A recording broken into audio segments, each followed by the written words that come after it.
Praise God. Hallelujah. Thank you, Lord God, for the great, amazing, and powerful message today ng ating pong pastora, Ricalyn. Thank you. Hallelujah. At dadako na po tayo sa isa ring mahalagang gawain, ang pagbibigay.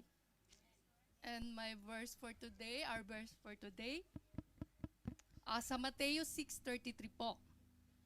Okay? But seek first the kingdom of God and His righteousness, and all these things shall be added unto you. Ngunit, higit sa lahat, ay pagsikapan ninyo na kayo'y pagharian ng Diyos at mamuhay ng ayon sa Kanyang kalooban, at ibibigay niya sa inyo ang lahat ng inyong pangangailangan. Amen po ba tayo dyan? Yes, sabi po dito, seek first the kingdom of God. Ang ibig pong sabihin ng kingdom is the will of God and obeying the word of God. If we have we obey the word of God, we have to priority God in our life, quality time with God, intimacy time with God, deep relationship with God. We have our prayer time, our devotion time. We have to ministry. We have to serve. Yes po ba tayo? Amen po ba tayo dyan? Yes. If we seek God, you love God, and you obey His commandments, God is so faithful to us. Sa lahat ng mga anak niyang sumusunod sa Kanya. At ang nais ng Panginoon, maging generous tayo at mapagbigay sa Kanya pong kingdom. Kaya, obey to give our tithes and offering po sa ating Panginoon, sa ating pong gawain. And I have a short testimony lang po.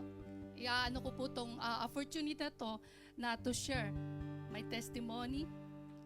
I want to testify in the goodness, the faithfulness, and the miracle of our Lord God. Amen. Last January 20 po kasi, na mild stroke po yung aking pamangkin. Na si Puloy po, Paul Anthony, in a critical condition. Napakaano po, dahil na ICU po siya for how many days. At talaga pong God's miracle po. Dahil po sa mga tulong ng mga prayers po ng ating kapatiran, ng Light Church family, ng friends, and my family, malaking miracle po dahil hindi rin po siya na tuloy na pahintulutan na maoperahan po yung brain niya. Amen po ba tayo dyan? Yes! Amen po tayo dyan. Yes, yes. That's the miracle of healing ng ating Panginoon. Hallelujah. Yes. And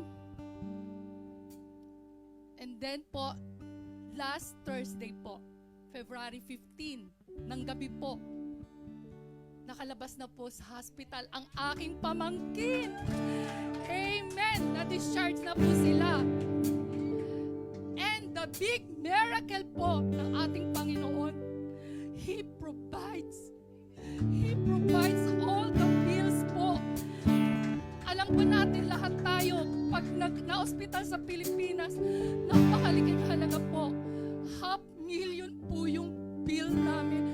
And yung pa pong cash namin, maybe 700,000 po lahat. Pero, napakagaling ng Panginoon. He provides all po. Yun po yung amazing God. Wala pa akong masabi kundi grabe si Lord sa mga anak niya na nananampalataya sa Kanya. Amen. Yes, yes.